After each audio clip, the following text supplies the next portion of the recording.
1 minute ago, Dwayne Johnson exposes Diddy's unbelievable truth in court. It was supposed to be another day in federal court, a grim but expected sequence in the ongoing trafficking trial against music mogul Sean Diddy Combs. Cameras waited outside, murmurs buzzed inside, but nothing indicated that a cultural earthquake was on the horizon. And then the door opened. He didn't walk in like a star. No crimson tux, no tailored smile, no rock swagger. What entered that courtroom was something else entirely. Dwayne Johnson, shaking eyes, rimmed in red face, sunken from sleep or secrets, crossed the threshold not to perform, but to release. What followed in the next 60 minutes would leave the room breathless, not just from what he said, but from what had remained unsaid for 20 years. They had heard from celebrities before: Monique, Denzel, Jamie Foxx, all commanding, all powerful. But when Johnson stepped forward, the courtroom didn't just freeze, it contracted. Like it knew instinctively something irreversible was about to happen. He asked to speak before testifying. The judge allowed it. He gripped the mic not to entertain, not to act, but to confront the weight that had quietly reshaped his life. "I didn't want to stand here at all," he began, "but my conscience wouldn't let me run from this." Then came the pause, a long shaking breath. For nearly 2 decades, a silent dread has knotted at my soul. The air was pulled tight, like a held note. And then he broke it not with volume, but with confession. What followed was not a story. It was an initiation. In 2001, Dwayne Johnson was still shedding the skin of a wrestler and finding his way into Hollywood. The industry, to him, seemed like a shimmering ladder, each rung, a handshake, a party, a film. But some ladders don't climb. They spiral. Diddy was the gatekeeper. That's what everyone said. He was charismatic, generous, magnetic. He had the keys to parties in LA Hills and villas in Miami. And when he whispered, "We need to talk," you didn't decline. Not in this town. Johnson recalled his first invitation to one of Diddy's exclusive events. At first it felt light, he said. Champagne? Suits? Producers. They told me Diddy is the bridge. I believed them. But then it changed. The question started, Dwayne continued. "What are you willing to do to reach the top? Would you sacrifice everything?" He tried to laugh them off. I told myself it was Diddy's way of testing hunger. The room listened, silent, still. Then came the final test. He was summoned, a hilltop house. 2:13 a.m., that's when real decisions are made, Diddy said. I went. Because I was ambitious. Because I didn't want to seem scared. Because I thought maybe this is just what success looks like when you get close enough. It was not what he expected. He waited alone. Then men in black suits entered, silent, expressionless. A ritual began.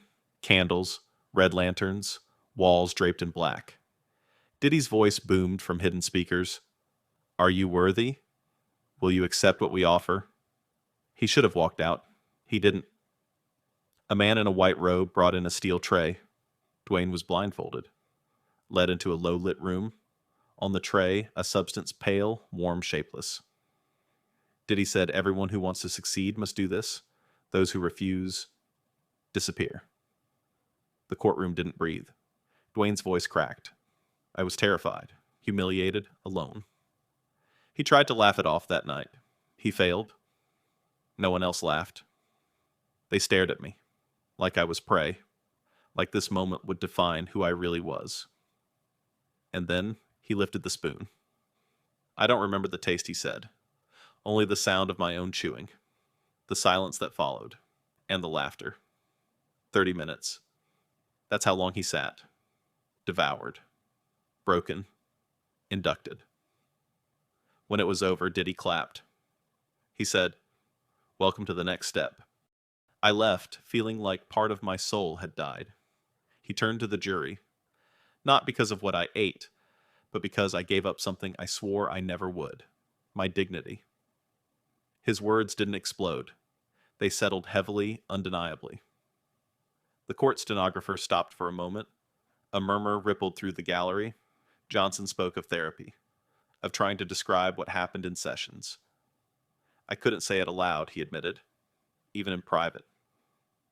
Just remembering the red lanterns made me sweat. But therapy brought clarity. It wasn't about food. It was about silence, about control, about fear disguised as opportunity. He was tested again, he said, invited to a so-called retreat. No phones, no exits. Food came irregularly, he said. We were asked to memorize chants. I thought it was elite training. It wasn't. It was loyalty conditioning. They used success to bribe silence. They used fear to ensure obedience. And they used shame to keep it all wrapped in gold. And yes, after that, the roles came. Scorpion King, Fast and Furious, Jumanji. But I always wondered, was I cast for talent? Or because they knew I'd stay silent? He recalled refusing a party invite once. A week later, I was dropped from a film. My agent said it was a scheduling issue. It wasn't. Inside, he was unraveling. Outwardly, he was thriving. That contradiction broke him in private. I asked myself every night, who am I now? What did I become in that room? His voice dropped. I wasn't The Rock anymore. I was a man who had eaten shame for a shot at power. He paused, then delivered a truth so sharp it pierced through the wooden walls of that courtroom. I stayed silent because I thought that's what strength looked like. But it wasn't. It was fear. And today, I'm done being afraid. Gasps. Audible now. Diddy's lawyers huddled. Prosecutors glanced at one another. The judge remained still, his gavel untouched. Then came the pivot. The point where the courtroom shifted not just for Dwayne Johnson, but for the entire case. Because what Johnson revealed next would drag the shadows of Hollywood into the light. A system that didn't just protect Diddy, but empowered him, enabled him. And it started with a dinner party, a hallway, a trembling young actor, and a sentence that Dwayne could never unhear. They say this is the price you pay. That sentence lingered in his ears for weeks. They say this is the price you pay. Dwayne Johnson had heard many things whispered in corners of high-rise parties, but that moment, standing next to a trembling young actor who could barely hold his drink, sliced deeper than most. The actor's eyes were red, lips pale. And when Dwayne asked, "You good?" the boy simply shook his head and whispered that line again. Not a warning. Not an accusation. A resignation. And suddenly it all connected. The midnight summons. The silent rooms. The rituals masked as eccentric creativity. The hidden stares. The pressure to play along. The absence of normal boundaries. The industry didn't run on contracts. It ran on compulsion. That night, Dwayne had left the party early. He couldn't sleep. He walked around his backyard until dawn, rehearsing conversations he knew he wouldn't have. Not with friends, not with his wife, not even with himself. Because how do you confess that your fame might be built on fear? Back in the courtroom, Johnson steadied his voice as he brought the jury closer to that realization. This wasn't about one night, he said. It was a system. A structure designed to demand submission, then reward silence. The murmurs in the courtroom had subsided now. Everyone was locked in. Not because of the star on the stand, but because of the mirror he was holding up to an entire industry.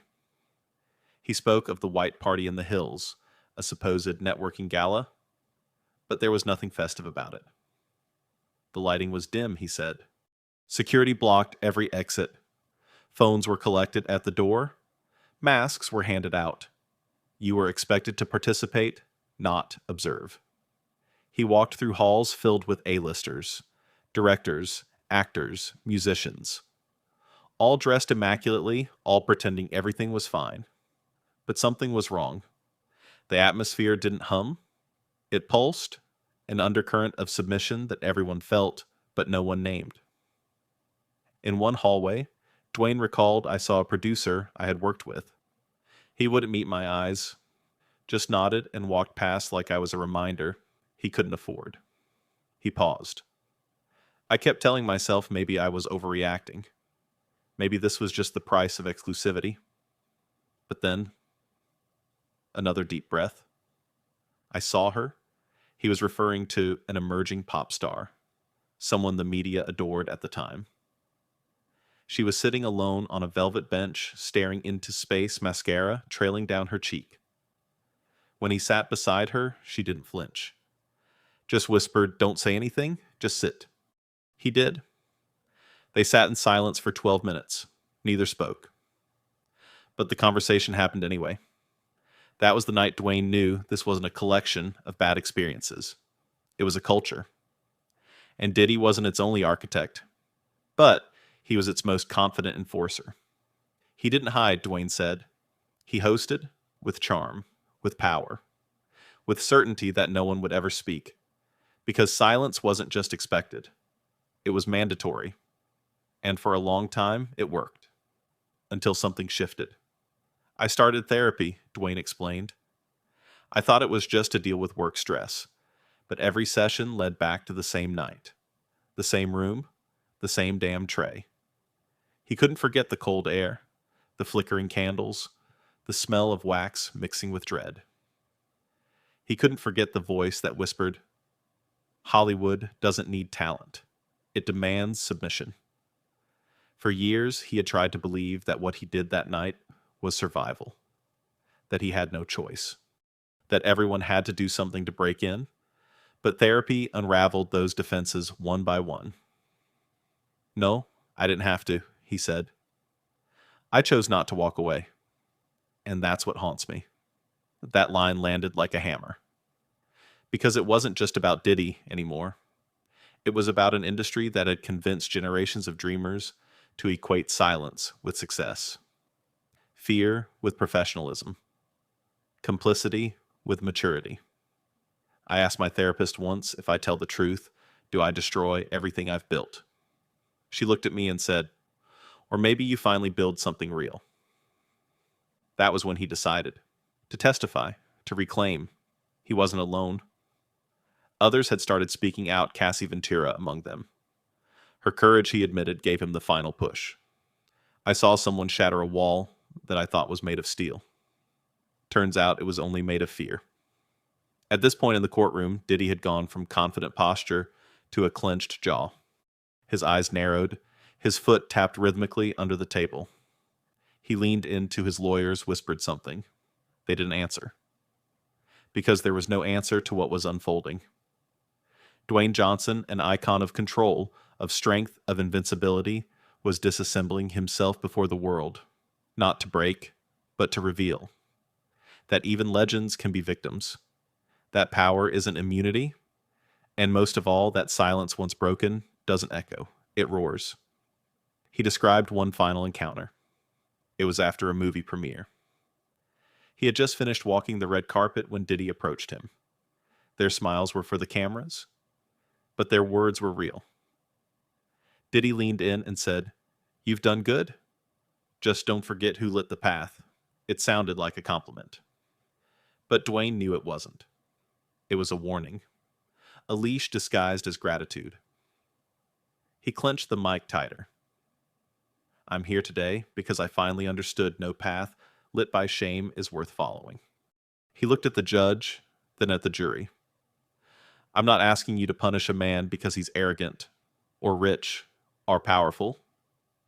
I'm asking you to see the structure that let him build all that unchecked, and decide if that's the world we want to keep walking through." Silence.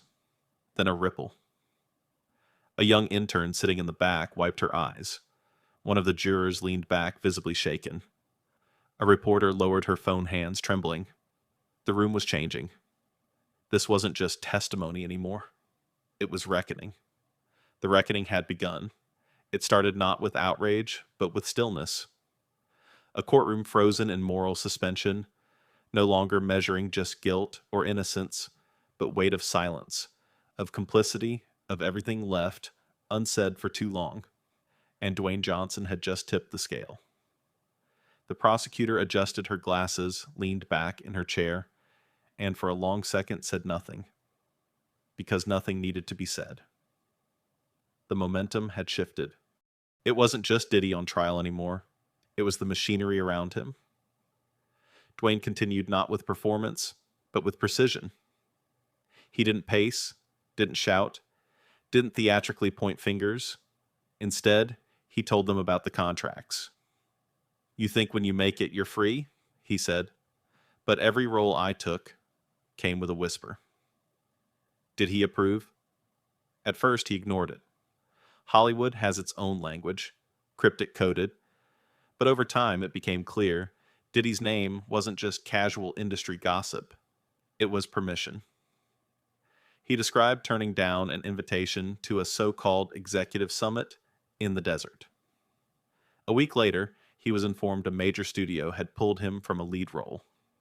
They said it was creative differences. My agent said otherwise. It was never official. Nothing in writing. But the message was always there, conform or vanish. And the conformity wasn't about image. It was about silence. "I used to think silence protected me," he confessed. "Now I see it protected them." His voice dropped lower, almost a whisper. "And the cost of that protection was everything I used to be proud of." He paused, looked at the jury. "I didn't just lose sleep. I lost myself." A woman on the jury covered her mouth. The room breathed heavier. He detailed another gathering, this one outside Palm Springs. A compound masked as a retreat. No press. No guests. Only talent locked down under the guise of elite mentorship. No phones. No windows. Just scripts and pledges. The pledges weren't lines in a movie. They were mantras repeated again and again. You rise when you obey. You succeed when you submit. They were told it was experimental motivation, a performance art exercise. But when you're told to repeat something long enough, he said you stop questioning it. They memorized scenes that made no sense. Rehearsed power dynamics that blurred lines between dominance and loyalty. Dwayne watched others young, scared, eager mutter lines like prayers, hoping it would buy them relevance. And I stood there, he said, knowing what was happening, and still said nothing.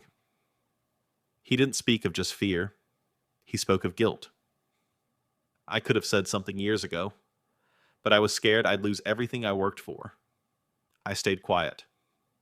And I watched others walk the same path, thinking I was doing them a favor by not warning them. Then he looked at Diddy for the first time since the testimony began. I told myself I was a good man in a bad system, but I wasn't good. I was compliant. "And you?" His voice sharpened. "You built the system so men like me would keep pretending it was normal." Diddy didn't respond, but his face betrayed a flicker of discomfort. His legs stopped tapping. His hands went still. Dwayne turned back to the room. "I'm not here to destroy anyone. I'm here because I want the young people watching to understand fame means nothing if you had to bury your voice to get it." The judge shifted in his seat. The air again began to contract, but Johnson wasn't done.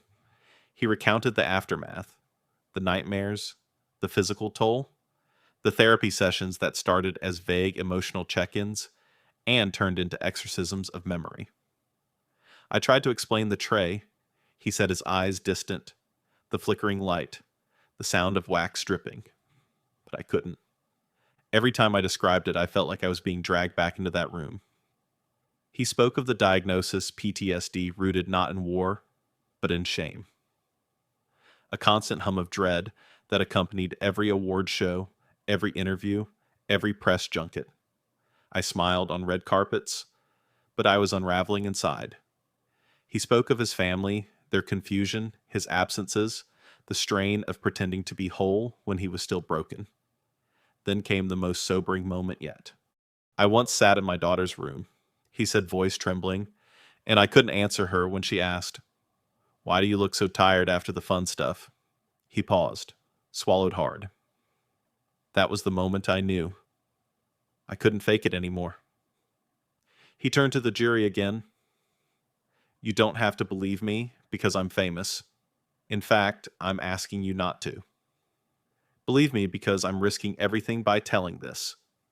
And because there are hundreds of others, less famous, more scared, who never got to sit in this chair. He nodded to the witness stand. This chair. It's not a spotlight. It's a burden, and today, I'm choosing to carry it. Across the room, the court reporter stopped typing for just a second. Maybe to catch her breath.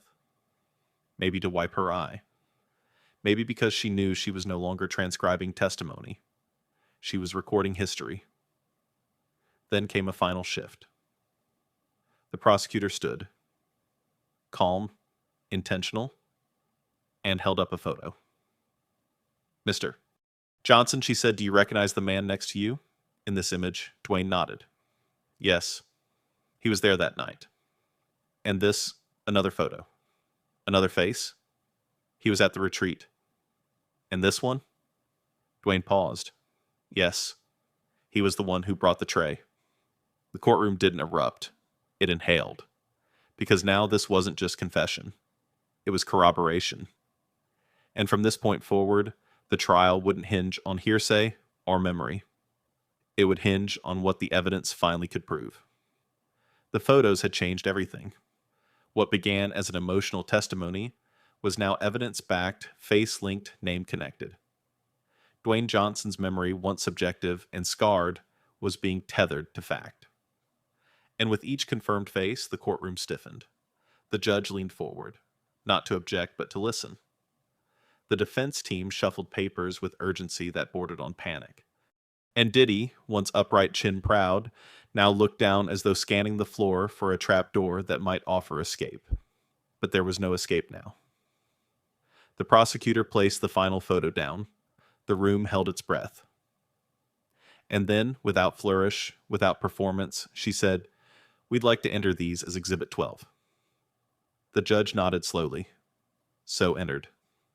And just like that, the foundation Diddy had built on silence began to crack under the weight of public record. Dwayne Johnson remained on the stand, composed but visibly altered. He had come into this courtroom bracing for personal collapse. Instead, he found clarity. Not comfort, not resolution, but direction. He continued. They thought I'd never speak, and I almost didn't. Not because I didn't want to, but because I didn't believe anyone would believe me. He looked toward the jury, not as an actor, not as a hero, but as a man unmasked. You don't come forward after 20 years because you want revenge. You come forward because you finally realize silence didn't keep you safe. It kept them powerful. He described one final encounter, this time with a younger actor on the set of a blockbuster. He came to my trailer, said he was nervous about a mentorship dinner, asked me if it was really necessary to go. I looked him in the eyes and I lied. The room tensed. I told him it was just part of the game. He shook his head. That lie still keeps me up. Because I didn't protect him. I protected the system.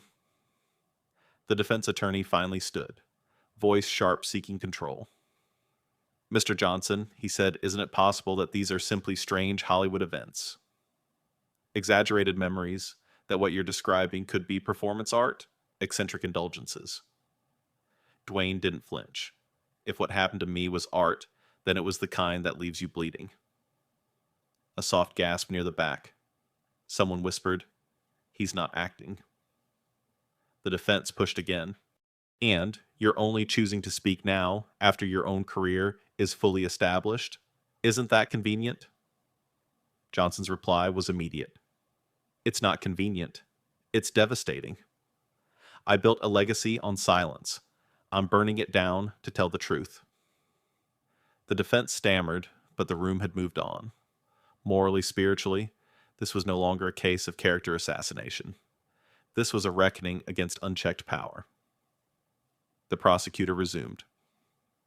Mr. Johnson, are you aware that several of the individuals you've identified in these photographs were subpoenaed last month? Dwayne blinked. No. They've all chosen to cooperate now that you've come forward. Silence. Not the kind that contracts, but the kind that confirms. The kind that says, you were never alone. You just had to speak first. Dwayne exhaled. Not relief, but resolve. He looked at Diddy one last time. You built an empire on our silence. It ends today. The next witness entered. Not a celebrity. Not a name the public would recognize. He was a studio technician, someone who had worked audio lighting background logistics on dozens of high-profile events. Quiet, unassuming. But his presence sent ripples. He sat down, swore in, and when asked if he recognized Dwayne's description of the ritual environment, the tray, the music, the masks, he didn't hesitate. Yes. I was paid to set up lighting and sound at 3 of those events. The defense leapt up. Are you telling us you knowingly participated in an illegal ceremony? The technician replied. I was told it was an avant-garde experience for VIPs. I never saw the rituals themselves. But I saw what came after. I saw people leave shaken crying. One time, someone vomited in the bushes. The court recorder captured everything, but the public didn't need transcripts. They would feel this moment across headlines, live streams, whispers at cafes. Another witness followed. This one, a costume coordinator. Then a driver. Then a caterer. Each corroborated fragments. No one could describe the entire machine. But now, piece by piece, it was being rebuilt in full view. And at the center of it all, Diddy. Silent. Tense. Eyes twitching not with anger, but calculation. As if somewhere in his mind he was weighing whether it was too late to settle. Then, the final confirmation arrived. A forensic analyst took the stand. We've been reviewing audio archives from surveillance surrounding Mr. Comey's properties, she said. Last week, our team recovered a recording from a dormant backup server. She held up a USB. In it, Mr. Comey is heard referencing the initiation as, quote, the dish test, and states, some of them break. Some of them chew their way to loyalty. Gasps. Audible this time. The judge banged his gavel once not to silence, but to regain order. The audio was played. Diddy's voice. Unmistakable.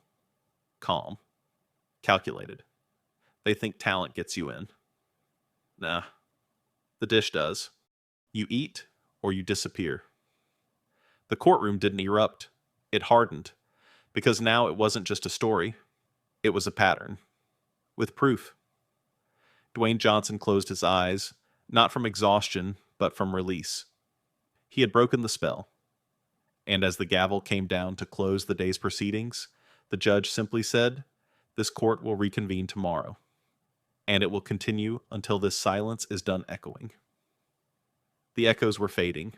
The judge's voice, steady, deliberate, had closed the day's session, but not the weight it carried. Until this silence is done echoing. It was more than a statement. It was a pivot. A formal acknowledgement that what unfolded in that courtroom was no longer about a single man's guilt, but a system of silence cracking open before the eyes of a nation. The following morning, the gallery filled early. Reporters took their seats before the lights came on. Jurors returned with heavier expressions. And Dwayne Johnson, no longer trembling, no longer crushed by history, stood just outside the chamber, calm, resolute. He had said what needed to be said, but the consequences were only beginning to reveal themselves. When the court reconvened, the judge opened with an unprecedented order. In light of new evidence and corroborated testimony, this court will expand the scope of inquiry to include prior incidents connected to Mr. Comey's business and private affairs. Translation. This wasn't just a trial anymore. It was a probe. The defense team's composure had thinned overnight. Their lead attorney looked visibly unshaven, eyes rimmed in fatigue, voice cracking as he asked for a motion to delay. Denied. The prosecution moved swiftly, now bolstered by a wave of cooperating witnesses. A former agent came forward, then an executive assistant, Then, shockingly, a studio executive testifying under conditions of partial immunity. Each of them told stories that echoed Dwayne's. Private gatherings framed as business. Unspoken hierarchies enforced by isolation and fear. Opportunities granted or stripped away depending on compliance. One after another, they confirmed the pattern, not just of behavior, but of enforcement. You didn't have to participate, the assistant explained, but if you didn't, you vanished. Projects would dissolve, invitations disappeared, and if you ever spoke about it, you'd be reminded subtly but clearly that your name could be erased just as quickly as it was made. The jury took notes furiously, now no longer passive observers, but active chroniclers in a moment of cultural shift. And through it all, Diddy remained silent. It was a strategic silence now no longer smug but strained. His body stiffened with each name revealed, each connection drawn. He didn't glance toward Johnson anymore. The facade of distance had cracked. The center was exposed. Midday, the court played another clip from the recovered server files. The audio quality was rough, but the words were clear. You want loyalty? Feed them the dish. The ones who chew, don't talk. The ones who flinch, we forget. The room was still. For 5 full seconds, no one spoke. Not the prosecutor, not the court staff. Even the judge leaned back, lips pressed into a hard line. Then Dwayne stood again, this time unprompted, requesting a final statement with the court's permission. Granted. He walked forward, not as a witness, not even as a plaintiff, but as a man who had stood in the center of the fire and survived. I didn't come here to destroy a man, he began. I came here to dismantle the lie we've all been living under. He looked out across the room, at jurors, lawyers, journalists, even at the rows of young interns watching from the back, clutching notebooks and coffee cups like armor. For years, I thought silence made me strong. That swallowing the truth was part of being professional. That you play the game or you lose the game. He paused. I was wrong. His words were no longer trembling. They were composed, measured. Not for drama, but for posterity. There's this idea that the powerful earned everything, that they had vision work, ethic brilliance. But what we never talk about is how many people they silenced to stay there. He pointed not at Diddy, but at the witness stand. This chair is not a throne. It's a seat at the reckoning, and the only reason I'm here is because I stopped protecting what was never sacred to begin with. He turned to the jury one last time. Don't listen to me because I'm famous. Listen because I was part of it. And now, I refuse to be. He nodded, quietly, and stepped back.